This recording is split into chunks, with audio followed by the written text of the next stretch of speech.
Salut tout le monde, j'espère que ça va. Écoutez, aujourd'hui, on se retrouve dans un cadre un peu particulier parce que je suis avec, un ami à moi qui gère, Upside Visual. Petite dédicace à eux, je les mettrai dans l'espace bio de la vidéo. Vous pourrez aller voir ça, ils font un travail génial et je recommande d'aller voir ça déjà, donc gros bisous au mec qui est derrière la cam juste. Alors, quel est le sujet de la vidéo aujourd'hui? On va parler, de force et de faiblesse, en quoi pour moi c'est, très lié comme idée. Pourquoi? Et j'ai un exemple concret vis-à-vis de ça, donc on verra juste après. Déjà, pourquoi on peut entendre cette idée que la faiblesse est une force? Je voudrais repartir d'un état, beaucoup plus jeune. Dans notre enfance, on entend souvent des gens qui disent, «Oui, bah, moi, je suis nul, je sais pas, en maths, en dessin», et je pense que pour le coup, beaucoup de gens peuvent dire ça. «Je suis nul en maths», on l'a déjà entendu plein de fois. Et je trouve ça dommage qu'il y a tout de suite un enfermement vis-à-vis de ça, ces gens qui disent: «Bah, moi, je suis nul à ça, c'est pas bon, j'y arrive pas», et le fait de le dire, de le répéter, tout de suite, ça enferme un peu dans cette idée. C'est des gens qui restent dans cette idée que je suis nul en maths et qui vont pas essayer de progresser vis-à-vis de ça, qui ont cette faiblesse-là et qui s'enferment dedans. Alors que pourtant, c'est, d'après moi, une force d'avoir conscience d'une telle chose. De se dire: «Eh bien, OK, je suis pas forcément le meilleur dans quelque chose». Déjà, c'est pas être nul dans quelque chose, c'est je suis pas le meilleur, et ça me donne un axe de progrès de le savoir. J'ai conscience, d'avoir une petite lacune vis-à-vis de ça, et je vais pouvoir m'améliorer vis-à-vis de ce sujet. Donc ça me donne déjà une piste d'amélioration. Et aussi, ça permet de s'écarter de quelque chose qui va peut-être moins nous plaire. Donc, de se dire: «Bah, bon, OK, je suis peut-être pas très doué, en art et en dessin». C'est juste une question de vouloir répéter le process et de s'y mettre beaucoup plus. Mais ça me donne aussi l'indication que c'est peut-être pas la voie qui me plaît le plus. Donc il y a une double utilité à savoir une faiblesse. Cet axe d'amélioration et cette orientation vis-à-vis de sujets qui nous plaisent ou autres. Maintenant, pourquoi vraiment, la faiblesse va être une force dans le cadre de l'amélioration? C'est qu'on en a conscience déjà, et prendre conscience de ses faiblesses, de manière profonde, de faire vraiment une introspection, c'est quelque chose de fort quand même vis-à-vis de soi. C'est-à-dire que, j'avais quelqu'un, donc en ce moment je suis en formation pour, devenir coach, donc on est une bonne promo, on est une trentaine, il y a pas mal de gens, et il y a quelqu'un dans ma classe qui est plus âgé que moi et qui me dit: «Ouais, bah, Arthur, tu vois, je suis arrivé, dans cette formation avec un certain nombre de croyances plus ou moins limitantes vis-à-vis de la musculation, et je me rends compte au fur et à mesure, qu'on avance, que, en fait, je sais rien, et je suis presque le dernier de la classe». Et je le regarde, je lui dis: «Alors déjà, tu vois, avec ce discours, tu peux pas être le dernier de la classe. Tu peux pas te dire, je suis le plus nul de la classe en disant ça». Pourquoi?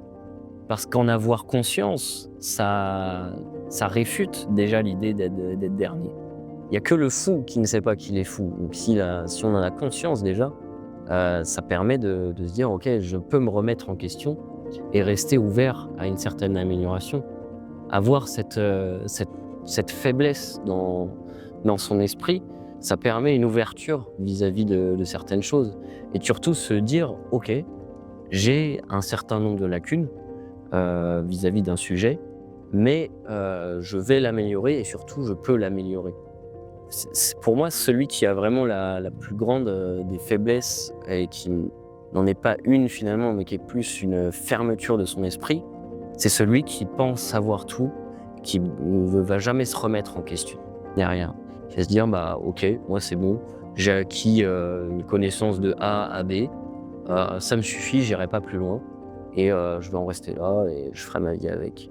Ça, c'est dommage. Celui qui étend jusqu'à de A à Z et qui sait même qu'il est juste au premier stade, mais qui reste ouvert à rester, jusqu'au bout, là, c'est intéressant. C'est pour moi une faiblesse qui est acquise, comprise, et qui sera, développée au fur et à mesure de temps, et tu y resteras ancré durablement en se disant: «Bah, j'aurai cette ouverture d'esprit, même si j'arrive au bout de l'alphabet, à la toute fin». Donc c'est pour ça que d'après moi, la faiblesse vraiment est une force. C'est, de se dire, littéralement, «J'ai, cette capacité de progresser vis-à-vis de certaines choses et de m'améliorer dans mon quotidien, avec mes interactions, dans mon sport même». Avoir conscience de ça. Parce que oui, au sport aussi, savoir qu'on est, moins bon à tel mouvement ou autre, ça nous permet de nous dire: «Bah, je vais m'améliorer sur ce mouvement qui me permettra de pratiquer, encore plus et de m'améliorer dans ma discipline», typiquement. Il y en a plein des exemples comme ça concrets et je trouve ça dommage de s'enfermer encore une fois dans ses faiblesses et de se dire: «Bon, bah, c'est bon, moi je sais que je suis comme ça et comme ça, donc je ferai rien pour et je reste fermé d'esprit». Non, je sais que je suis comme ça et comme ça, mais je sais que j'ai différents axes d'amélioration ou que je ne m'orienterai pas encore une fois dans ces domaines-là. Donc concrètement, qu'est-ce qu'on peut faire, vis-à-vis de ces faiblesses? C'est vraiment faire cette idée d'introspection, de se dire: «OK, j'ai telle et telle, chose en moi que je peux améliorer», et c'est littéralement en ayant une prise de conscience, vis-à-vis de ces idées-là, qu'on va pouvoir les développer derrière et que ça va devenir vraiment une force à part entière et non pas une faiblesse comme ça l'a été. Donc voilà, j'espère que vous aurez beaucoup de faiblesses qui vont se transformer en force ou du moins il y en a toujours un petit peu. Et si vous pensez que vous avez uniquement des forces et aucune faiblesse, il faut peut-être, justement avoir cette idée d'introspection derrière. Donc je vous le souhaite d'en avoir des faiblesses à travailler. C'est ce qui nous rend humains même, notre imperfection, le fait, d'avoir ce genre de choses. Donc c'est ce que je peux vous dire pour aujourd'hui et si vous avez des idées pour des autres sujets, encore une fois, que la vidéo vous a plu, n'hésitez pas à écrire un commentaire et à me proposer des choses. Voilà donc je vous souhaite, une bonne fin de journée, une bonne soirée ou autre et je vous dis à la prochaine. Bisous la team.